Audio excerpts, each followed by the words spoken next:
my favorite aspects of crocheting amigurumi is learning new and fun techniques to improve my amigurumi pieces. Over the years, I have learned a lot of different techniques and skills while learning from other crocheters, so today I wanted to take the time and share with you 8 of my favorite techniques I use to enhance my amigurumi.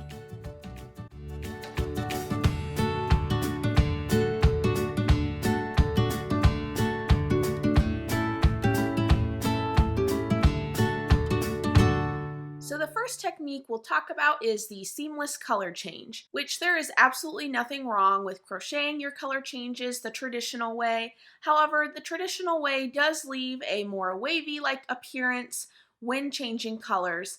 So to have a more clean and even finish that makes your rows look more uniform, you can simply add a round of slip stitches in the back loops of your previous round. And I'll go ahead and show you how to achieve this seamless color change. To crochet a seamless color change, first change to the new color of yarn, and then like I said, you will be slip stitching in the back loops of all of the stitches. It is important to note that the slip stitches should not be made too tight because in the next step, we will be crocheting into the slip stitches. This round of slip stitches does not count as an additional round.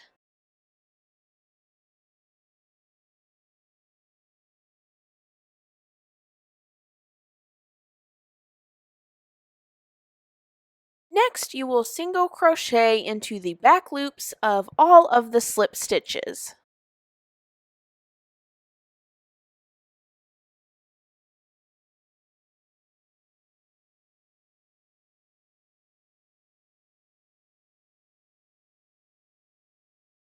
As you can see, we now have our seamless color change forming here, where we have the leftover front loops from those 2 rounds. The next technique we're going to talk about is crocheting the perfect circle. And this is actually easier to achieve than you may think. I use this technique all the time when crocheting the pots for my plants because I want that perfect circle of the bottom of my pot. And typically when crocheting a circle the more traditional way, you will notice that the increased stitches just stack on top of each other, which is what causes the points and makes it not that perfect like circle. So to easily achieve a perfect circle, you are just going to offset the increased stitches. So for example, this would be what a non-perfect circle would look like if you're crocheting a circle the traditional way. And this would be a 6-round circle that we have here.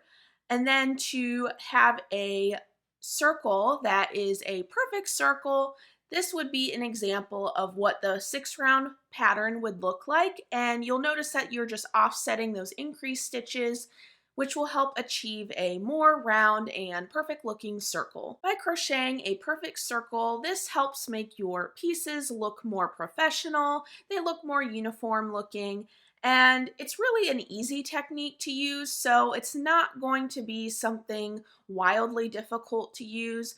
If the pattern doesn't already have it written out this way, you can easily just offset your increased stitches, and yeah, you can have a better, more uniform looking piece.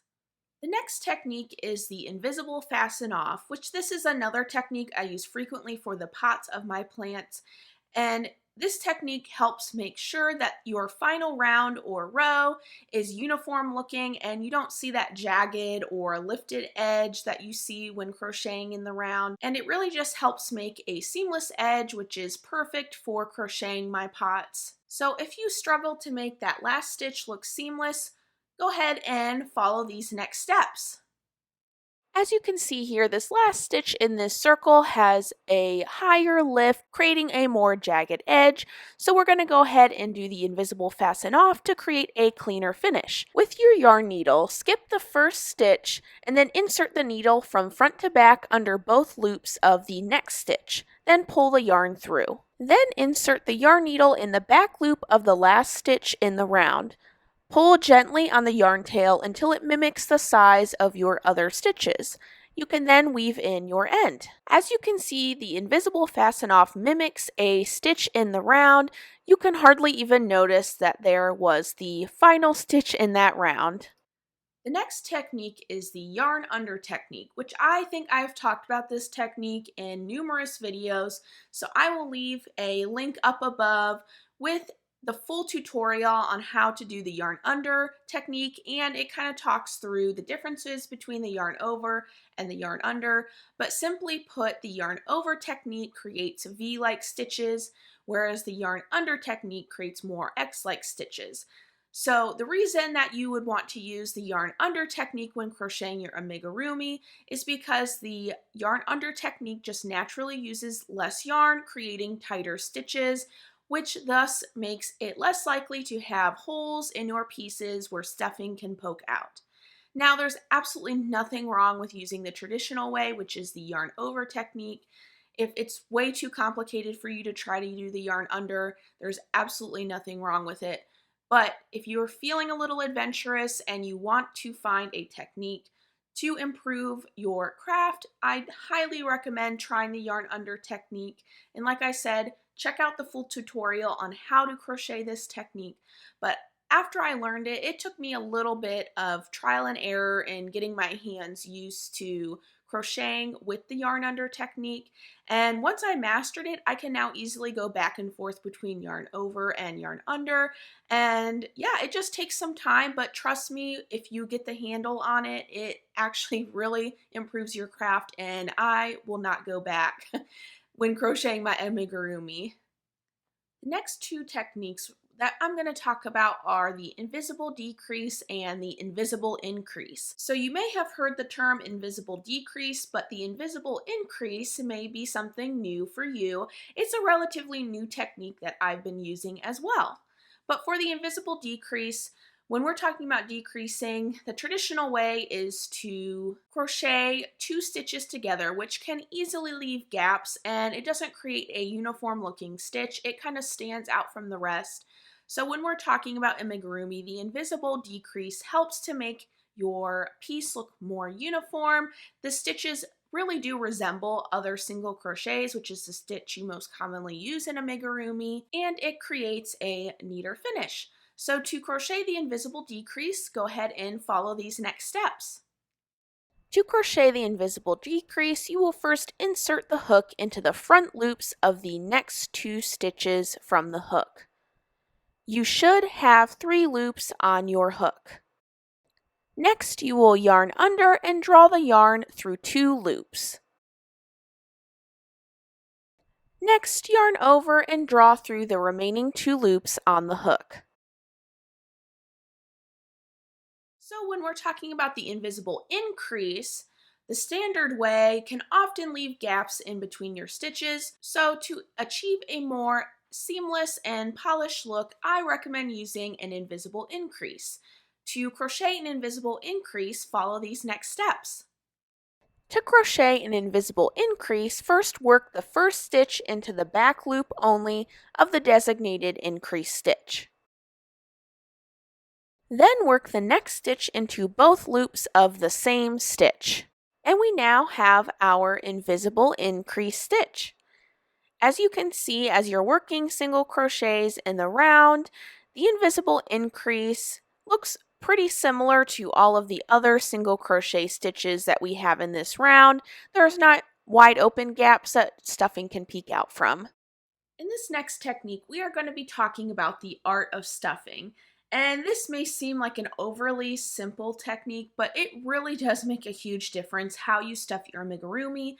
The way you stuff your amigurumi can prevent it from being lumpy or misshapen in certain areas, and overall just creates a better looking piece. So first off, my first recommendation for stuffing is to stuff from the outside in on your piece. By doing this, you are creating a harder, more uniform looking outside piece, which is what you first see when you're looking at your amigurumi.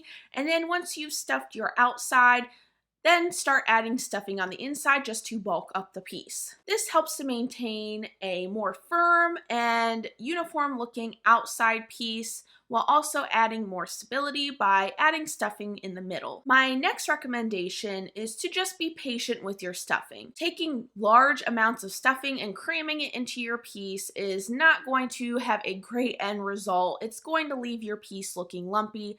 So I recommend taking small pieces and just slowly adding them to your piece, lightly fanning them out, like I said, pushing the stuffing to the outside in, and by doing it slow and steady, you can find what areas need more stuffing or what areas have too much, and it just creates a better looking piece overall. Now, I will say, don't be too scared with your stuffing because understuffing can be just as bad as overstuffing your amigurumi. Understuffing can make your amigurumi look misshapen, and over time it will lose its shape if you don't have enough stuffing.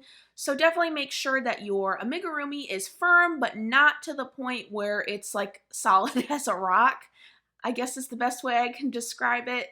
So you want to find a happy medium. Also, my last tip when it comes to stuffing, if you've ever bought polyfill stuffing, you've probably seen that wooden stick that comes in that bag of polyfill. I highly recommend using that stick, or if you have chopsticks, to push small pieces of stuffing into smaller cavities of your amigurumi. For example, if you have something with arms or legs, it can be sometimes hard to push stuffing with your hand into those smaller areas. So by using a stick to push the stuffing and make sure that you have stuffing in all areas of your amigurumi, that's not going to lead to your amigurumi being misshapen, is definitely an added plus. The last technique I'm going to talk about today is the embroidery and details of your amigurumi. Now, our amigurumi would not be what it is without the cute little faces and the facial features that are featured on so many adorable and cute amigurumi pieces. You can achieve cute and fun faces for your amigurumi in numerous different ways. From embroidering with yarn or embroidery floss, you can also use makeup or even felt to add facial features. On some of my plants, I personally love adding like little eyebrows, a mouth, little blush on cheeks, even eyelashes.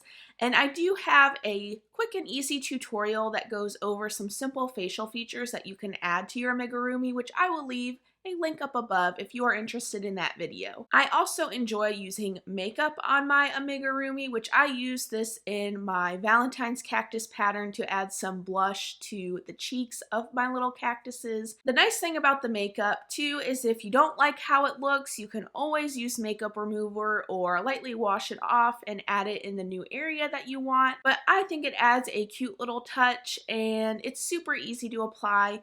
If you have just some eyeshadow or blush lying around and a makeup brush, you're pretty much set to add little blush to all of your amigurumi pieces. And additionally, you can use felt, which I have used in some amigurumi creations that I have made to add more character to the eyes or even add mouths to your creations.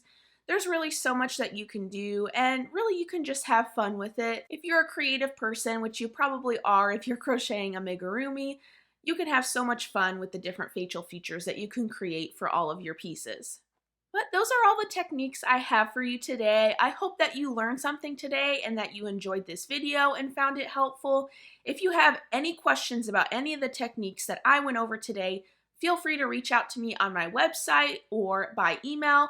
My website is www.squibblescrochetcorner.com, or you can reach me by email at help@squibblescrochetcorner.com. You can also go on my website to find numerous other resources if you're interested in learning more. I'll also leave a link down below to the blog post associated with this video if you're someone that needs to read and view pictures to learn along the way as well. I have that option too. But I hope that you all had a great time watching this video. If you enjoyed this video, give it a big thumbs up and make sure you subscribe to my channel for more tips in the future. But I hope that you all have a great week, and as always, happy crocheting.